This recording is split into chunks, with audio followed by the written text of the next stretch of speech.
부회장님 잠깐 질문 좀 드리겠습니다. 오늘이 이제 지난해 4월 이후에 첫 조사일까요? 네, 맞습니다. 그 공수처 조사 첫 조사 이후로 지금 1년 정도 되셨는데요. 네. 사건 처분이 좀 많이 늦어졌다라는 느낌도 있으실 것 같아요. 좀 한 말씀 부탁드립니다. 우선 공무상 비밀누설 혐의 관련해서는 공소시효가 한 분에 해당하는데 그 3월 29일이 시효 만료라고 알고 있거든요.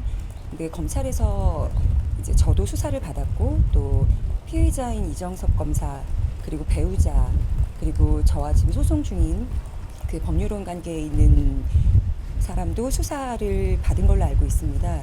그런데 이렇게 촉박하게 시효 만료 직전에 공수처로 사건을 이첩한 부분에 대해서는 저도 안타깝게 생각합니다. 지난번에 그 며칠 전에 휴대전화 3개 이미 제출하신 걸로 알고 있습니다. 네. 이 외에도 외장 하드와 USB도 제출하셨는데요. 각각 좀 개수를 좀 구체적으로 말씀해 주실 수 있으실까요? 제가 전반적인 법리 상담은 유재율 변호사님이랑 나누고 있고 그리고 그 외장 하드와 USB는 유재율 변호사께서 제출을 하셨어요. 그래서 대수는 유재율 변호사님하고 이야기를 나누셨으면 좋겠습니다. 그리고 그 해당 휴대전화 제출하신 휴대전화에 그 리조트 직원이라든지 가사도우미라든지 처가 쪽에 부탁을 받아서 이 검사가 범죄 이력을 조회했다 그런 정황이 담겨 있다라고 알려져 있는데요. 조금 더 설명을 해주실 수 있으실까요? 먼저 중앙지검에서 수사했던 내용들 관련해서는 그 같은 자료가 활용이 됐기 때문에 관련 자료들은 다 있습니다. 네. 혹시 오늘 더 추가로 제출하실 자료가 있으실까요? 시기를 특정을 이제 해야 될 텐데 그 시기 관련해서 저한테 자료가 남아 있는 게 더 있고 중앙지검에서 자료를 일체를 다 받으신 것 같지는 않더라고요. 그래서 필요하다면 받지 못한 자료에 대해서는 제가 적극적으로 협조를 할 생각입니다. 혹시 오늘 조사에 앞서서 공수처에서 좀 어떤 부분에 집중해서 물어보겠다라고 언지를 준 게 있을까요?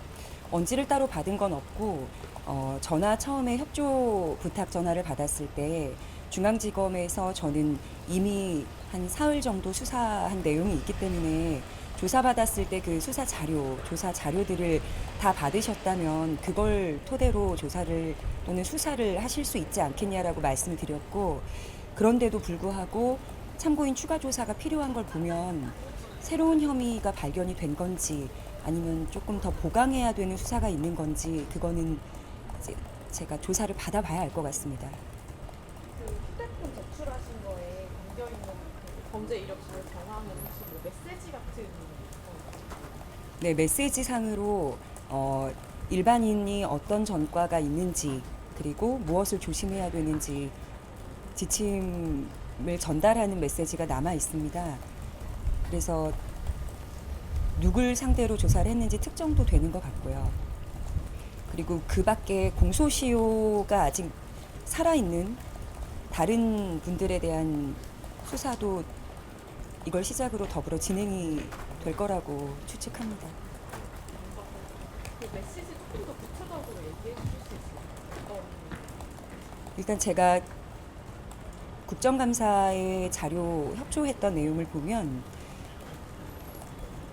뜬금없이 전화가 와서 이분이 지금 전과 몇 범이고 어떤 내용으로 전과가 생겼고 그리고 살인이나 폭력 전과는 아니기 때문에 아이에 대해서 물리적으로 위해를 가하진 않겠지만 그래도 집안 물건을 가져갈 위험이 있으니 그걸 조심하라고 살펴보라는 내용들이 담겨 있어요. 그래서 구체적인 전과 내용과 전과 몇 범이라는 것들도 알고 있는 정황, 그 사실이 담긴 메시지입니다. 어떤 내용 물어볼지는 사실 공수처에서 조사 과정에서 네. 검사분들이나 수사관분들 말씀을 하시겠지만 대변인님께서 오늘 주로 말씀하실 내용이 따로 있으실까요? 아마 기소되고 불기소되고가 구별이 될 텐데 기소된 내용에 대해서 질문을 하실 것 같고요. 그리고 그거에 추가적으로 제가 덧붙일 내용들이 있다면 더 이야기를 할 예정입니다. 자료가 충분히 넘어왔다면은 그것도 질문을 하겠지만 아니라면 제가 덧붙일 내용들도 더 있을 것 같습니다.